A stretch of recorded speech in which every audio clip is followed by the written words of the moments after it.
warfare in this communication freedom of speech battle here in 2022. You guys may know this gentleman to my right, Tom Marazzo. He represented us well during the Freedom Convoy. He prepared his speeches and he brushed his teeth and he looked very presentable. And now he's representing Vets for Freedom. He's stood with James Top, and we are grateful for his continued service. Tom Marazzo, give it up.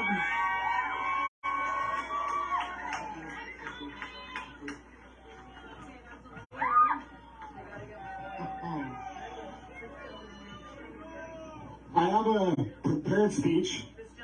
I worked on it all day long. But since I got here, I'm not sure it applies. I want to tell you something about the police. No, I don't want to hear a boo. I don't want to hear a boo. I get why you want to. I get why you want to boo the police. Now, listen. When a soldier deploys overseas and goes into a combat zone for 6 months to a year, who's home? Who is home protecting that soldier's family? When a soldier is home with his family, who's protecting the soldier and his family? Police in this country see the worst of the worst that society has to offer. I don't know any of them that have not been traumatized by the careers that they have chosen to have. And I know that's difficult. You want me to demonize the police right now. I get that you do. Because you know what? I was pretty upset in February myself. I was disgusted by what I saw. But I had to find my inner compassion for the people that come from the communities. When a soldier goes overseas, he goes to another country. When a cop is in this country, in their neighborhood, they live inside their combat zone with their wife and kids or their husbands. This is their battlefield, and they live in it with us. Oh, really? You know what? We can argue all you... Oh, okay. You know what? Listen.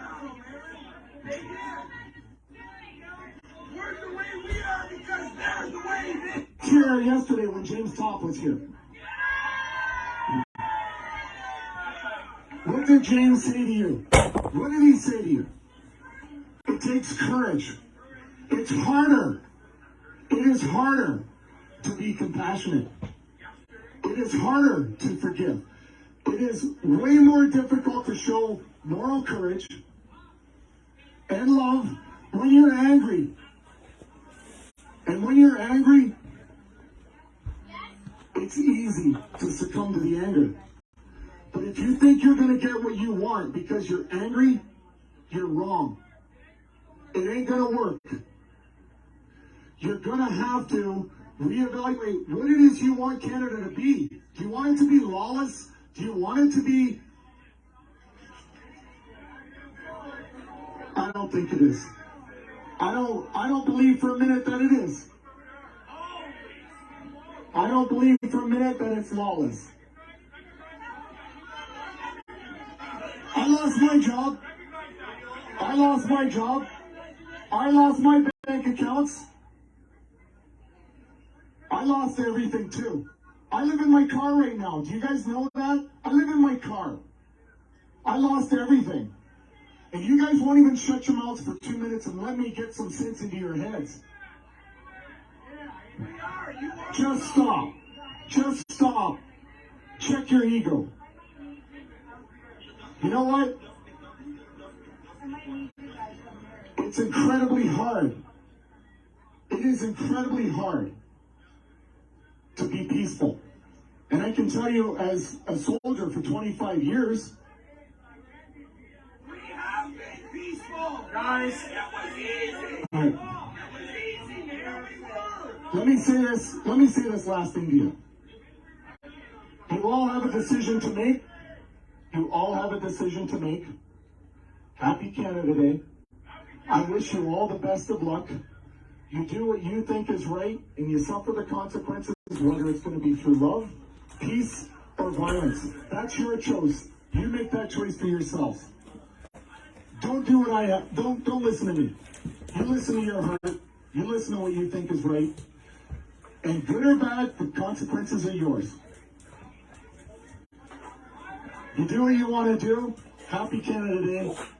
Thank you. God bless you, Tom. It's not easy. We're all hot and sticky and pissed off. You know, it hasn't been fun the past 2.5 years.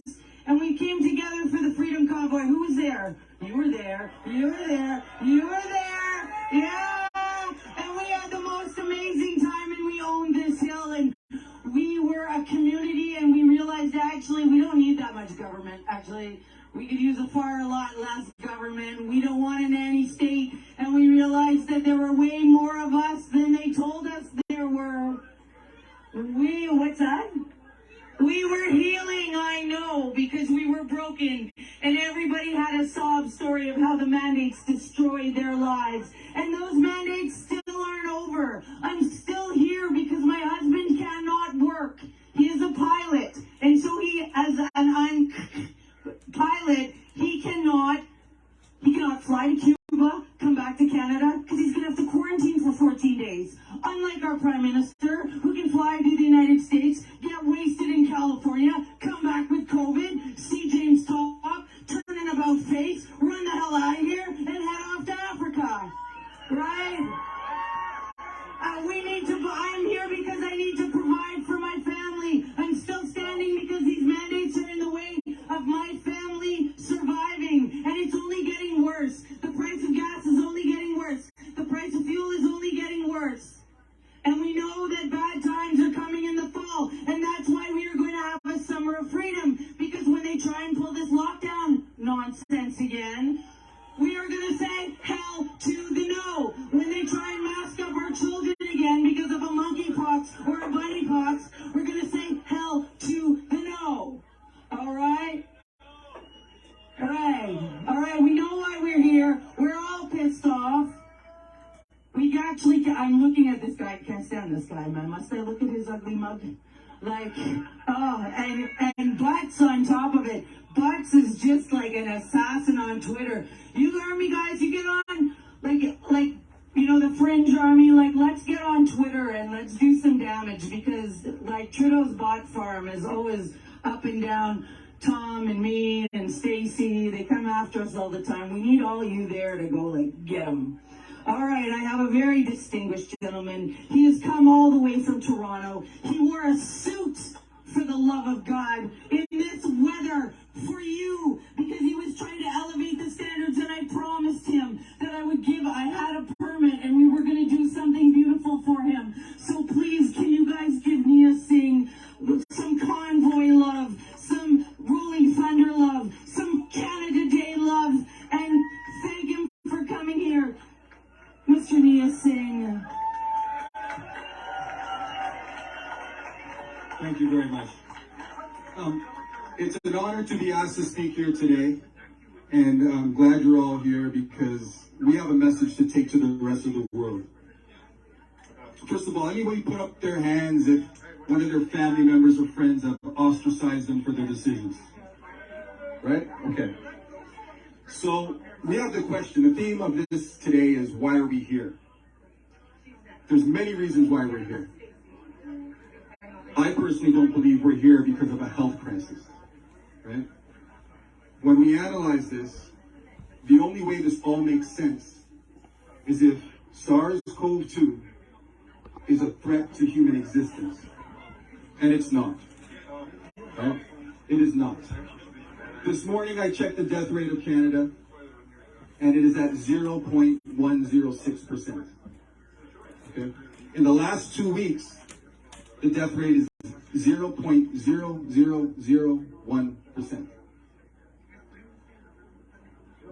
Something that causes flu-like symptoms should not cause a lockdown of an entire nation of the entire world. We understand this. I'm a criminal defense lawyer, I'm a human rights lawyer, and I stand up for people's rights.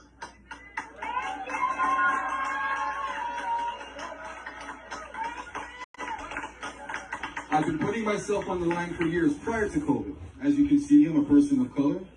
People of color and indigenous people usually get targeted. It's something that we live with. But I've been able to stand up in Ontario and make sure that the practice of arbitrary detention, and carding, and illegal stops now have official regulations which remind them of the law, which means it's illegal. Right? The same thing that I did then is the same thing I'm doing now. It's no different. I'm not a person who wants to fight for rights because of your color or your religion. I fight for human rights. Right? And we're all humans here. And I also want to dispel the myth right now that the movement against vaccine mandates is a right-wing, white supremacist, white nationalist movement. It is not. I see that here. This is not a white nationalist movement. Okay? And I'll tell you this. Anybody who's on that side of the fence and is still fighting for freedom, this is a time where everybody needs to put their differences aside. Because as human beings, we will not survive this in the right way if we don't come together as human beings. That's all of us together. So let me get into why we are here. We are here because at some point in human history, those who did not know how to provide for themselves started making others provide for them. Okay? We've had nations conquer nations throughout the history of human existence. Those nations set up fiefdoms and capitals and kingdoms, right? Queen Elizabeth II is the reigning monarch of Canada, which is a British colony, was, right? But what I'm trying to say is, this is a power struggle. This is a power struggle, and I'm confused. I've always wondered, why would people who already have so much power want more power? Because we know we've been governed by laws, we've been governed by the system, but we all function. We have our jobs, we go to school, we go to work, we come home, we have our families, we make it through. Most of us. A lot of us suffer, yes. But what's happening now is very different. It's been hailed as the fourth industrial revolution. It's been hailed as the Great Reset. It's been hailed as so many things, but what the majority of the population are not understanding is that they are being groomed to believe something to take away their rights. They've been groomed to believe something to divide people and have people put against each other. And we have to appeal to the senses of those who have capitulated, have conformed, have accepted, have blindly followed. We have to impress upon them to understand the destruction that it's doing to each and every one of us here. And each and every one of them, because they have conflict. They must have conflict inside their hearts and their minds as to why did I take this in my body? Why does it not work? Why are there over 56,000 adverse events in Canada alone from receiving this inoculation? Why are there over 300 deaths after receiving this inoculation, which I'm sure many of us haven't heard about? But you can check any Canadian government website and you will see that there are over 300 people who have died after taking this vaccination.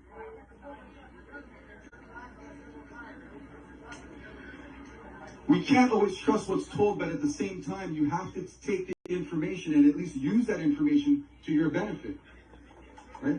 You have to use the information that they have provided, and in that information itself gives you the tools to understand that the mandates are overreaching, they're unconstitutional, they're just inhumane. They're inhumane, they're illegal. We have to always remember that. And why we are here is because those who control the media those who are in the high places in government have decided that they want to further subjugate society. Right? I don't want this to be true. But if you look at every single piece of evidence, what else could it be? Why would they do this? Unless they want people to be put in their place, not speak up, because this is what's happened. Everybody's being censored. Very knowledgeable doctors, Dr. Bonnie Millard, Dr. Byron Bridle, these doctors have presented evidence that show that these mandates are not right. They are not humane. They are not helpful. They're actually more destructive. Why hasn't Dr. Tam ever told anybody the priority for you is your health? It is exercise. It is proper diet. It is a good mental health. Everything that the government has mandated has actually suppressed our immunity. Wearing a mask to deprive yourself of oxygen. Staying inside to deprive yourself of fresh air, sunlight. Why is this happening? It's because it's a power struggle. Now, the only way we're going to get out of this is if the rest of the people have the awakening. The rest of the people have to wake up. And I can tell you that the repetition of the message is something that's extremely hard to beat. I had a conversation with someone on my way in and waiting in the security line. We were talking, what are you doing here? And I started explaining. The little bit of the tension started, but at the same time, he was still a gentleman enough to continue the conversation, and we spoke.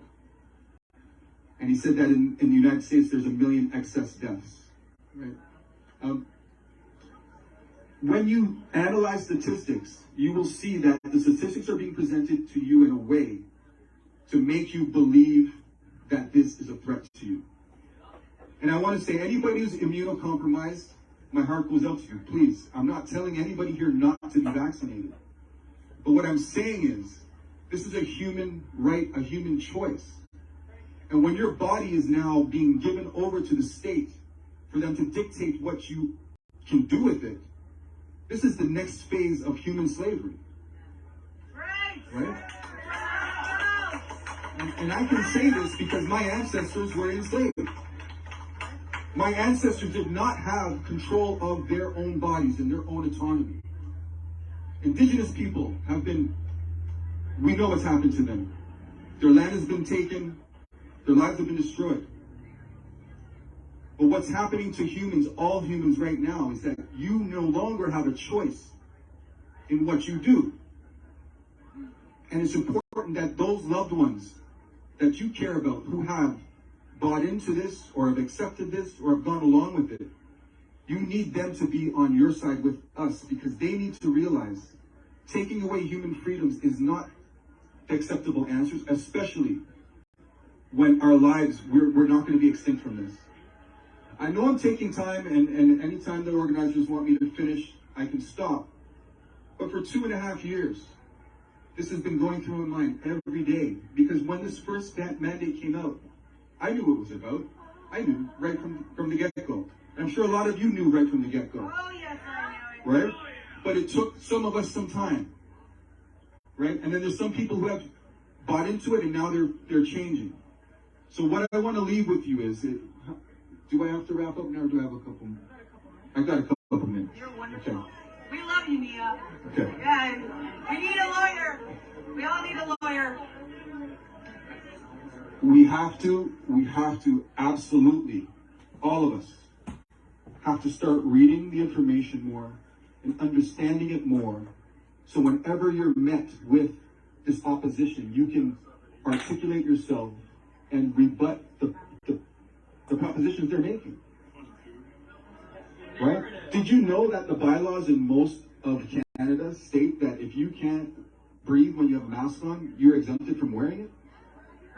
Right? But the store owners don't know that. The business owners don't know that. And they will challenge people when they try to do that. Let's talk about the future. I don't want to keep talking about the past, because right now we're having this summer of freedom. This little summer of freedom. Right? Because the system could no longer keep this pressure up, because people were ready to crack, and they're cracking. Fall, They've warned. They've been warning since March that in fall, the fourth booster has to be taken. Just yesterday, Dr. Tam and one of the ministers in the Trudeau government were talking about this. You can find it on YouTube. They did a long press conference about this. They're prepping for another lockdowns. At least that's what I believe personally, based on the evidence, and it's a reasonable inference, right? We have to make a stand. We have to let our politicians know. We have to let our families know. We have to let our businesses know that as human beings, we can no longer be subjugated in this way. We say civil disobedience, yes, but at the same time, we have to be very intellectual about this. Because we have people sitting in jail for 3 months who tried to stand up for their freedoms, tried to stand up for other people's rights, and they are still in there. I can tell you, in October, I had a trial in Ontario Superior Court. And it was to my surprise when I showed up for trial that all the jurors were only vaccinated jurors. And I was like, why is that? And then I was informed that the Chief Justice sent a decree that states all people who do not answer the question about vaccinated or not, or who say they have not been vaccinated, must be excluded from the jury panel.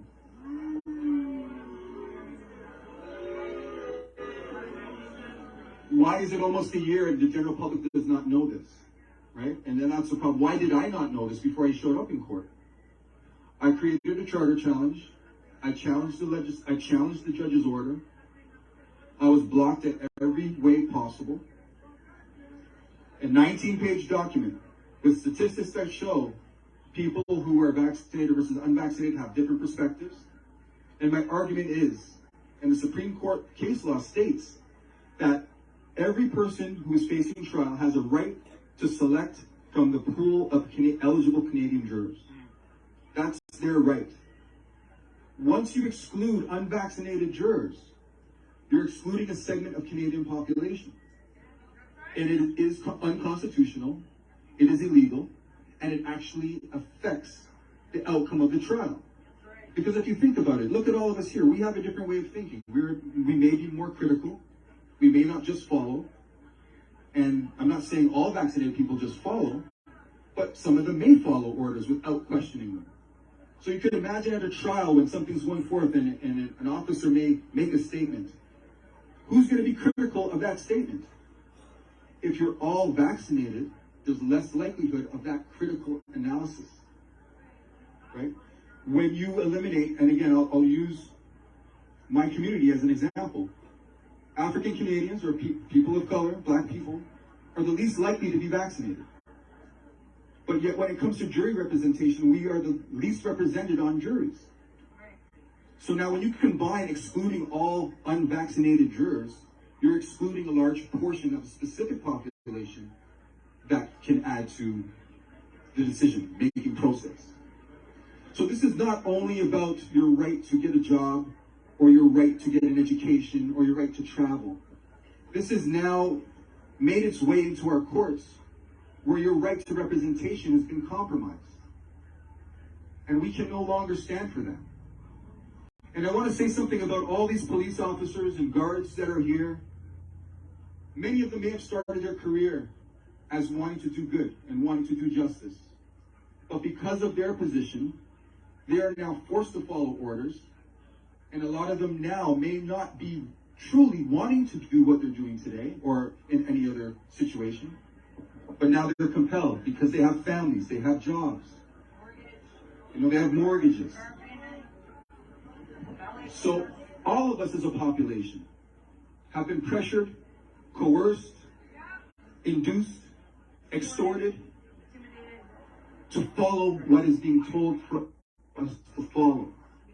So I want us all to remember that we are individual human beings with a collective responsibility to do what's right.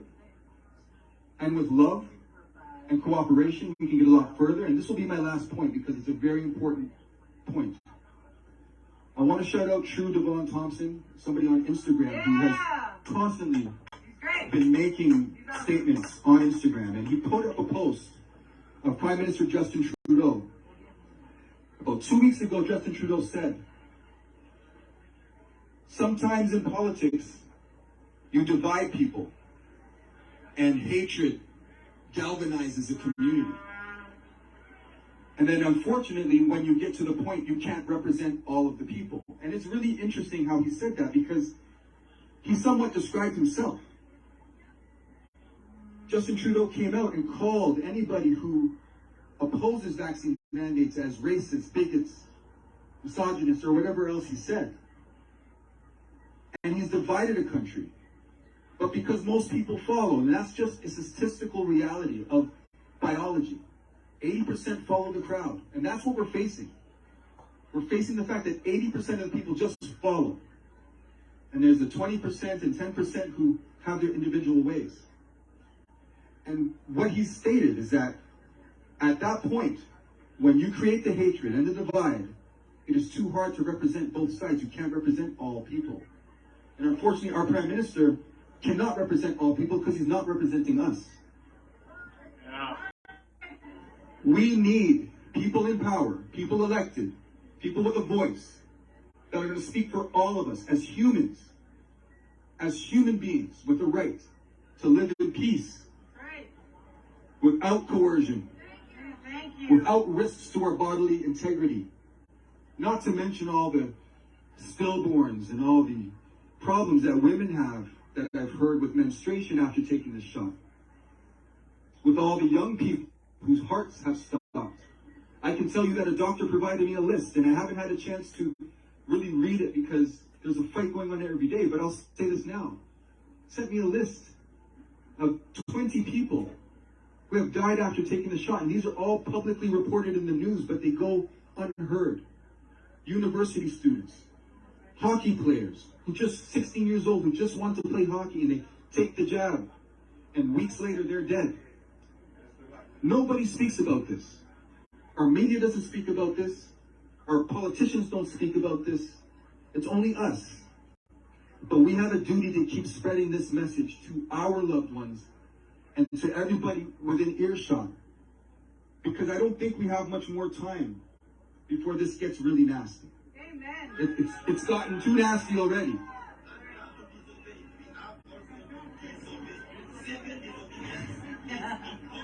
My brother's saying civil disobedience is important, yes. But I really have to caution everybody. This is a different time. You see all these cameras? You know, the Google Voice or whatever, Alexa, which I'd never by choice use. You can't say or do anything without being followed or tracked anymore. We know this. So you have to be very careful about what you say and how you say it.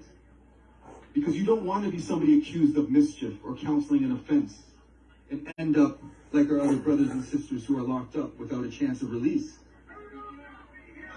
Right?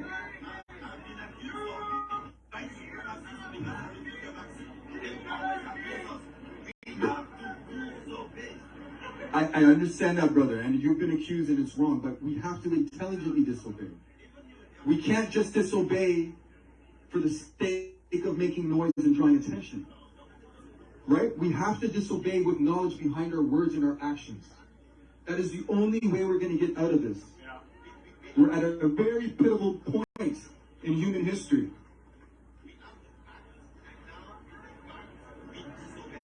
Yes, I won't belabor this anymore. I appreciate all of your patience and the time you've given me to listen to me. I care about all Canadians. I care about all Indigenous people. I care about Turtle Island, and I care about freedom. But most importantly, love one another, treat each other with respect, and let's transform. Let's turn Justin Trudeau's thriving for hate into cooperation and love. We have to show love. That is the only way we're going to get over this, is through love and cooperation and intelligence. So thank you for listening. Love you all. Thank you. Amazing. Oh, if anyone needs a lawyer, this your guy. He's gonna get us all out of a lot of trouble. Oh, Oh, sweet Jesus, help me. Now, speaking of sweet Jesus, I'm going to bring up this lady. Andy, are you ready? You're coming. You've got... All right. I got this beautiful lady. Thanks, brother. You may know Laura Lynn Thompson. She's been holding the line with us this whole time. She is a fearless warrior of God. She is unafraid. She'll interview anybody. Like, there's nobody on the X list she wants to know, and she'll ask questions, and she will not ban you. She wants to understand what you are talking about and what you believe in. This woman is extraordinary. She's traveled across the country a few times and down to the United States a few times. And she's African American because she was born in Uganda. Hey! Hey! Oh, we're doing such a bad job at our white supremacist rally, guys. We are the worst at this. All right, I'd love you guys to give Laura Lynn a warm welcome, and I know she's going to pump you up. God bless. Hey, Canada! This has indeed been a very difficult Canada Day. I've spent the last 4 years here every Canada Day, and we've never had to be tracked, traced, and searched and touched, you know? And it's been a little bit rough. But I'll tell you something, we can't give up. We have a powerful country. We have a country that was founded on freedom. This is not Iraq. This is not North Korea. There are some people that reside in the house behind me that seem to have forgotten what the principles that this country was founded on. And I understand that Klaus Schwab is now Prime Minister Trudeau's boss. And that he says that his Trudeau is just a starlet. And that he has infiltrated the cabinet. We have a problem, Canada. Nobody's denying that. We have a problem. But let me tell you something. This nation was founded on Judeo-Christian values that show us that there is someone with a far bigger agenda than Klaus Schwab or the Prime Minister. There is a God in heaven, and He watches. Now, I had the chance of seeing my good friend, and he is Chief Kenny Blacksmith, and he loves the Bible. And he wrote about Psalms 37 today. And I'll have you know something, that God sits in the heavens and He laughs at what the demented and evil planners are doing. He sits in the heavens and laughs. Once in a while, we gotta laugh too. I want to start having a little bit more fun. I noticed a lot of girls here, and girls just want to have fun, am I right? How many of you went on a vacation this last 2.5 years? It's time to book a flight to Costa Rica or Mexico. Why do we let them start telling us what not to do? I went to Costa Rica 3 times this last 2.5 years. Why? Because I'm a problem child. I am not a compliant Canadian, and neither are you, right? Yes, we do. When they tell us not to get on a plane, sir, we get on a plane. When they tell us not to cross the border, we cross the border. It'll be fun. Let's do it next weekend. We'll do it at the same time. We'll just back it up for miles. They told me that there was an arrest warrant for me in Saskatchewan. I was so excited. I've been waiting so long to hear that there's someone who wants to arrest me. All the greats get arrested. I mean, Maxime Bernier and all the rest. I'm like, when is my turn? You think you're gonna scare me with one little tiny threat of going to prison? I count it all joy to stand in the face of evil. I count it all joy when we're faced with the worst evil against this country that we have ever seen.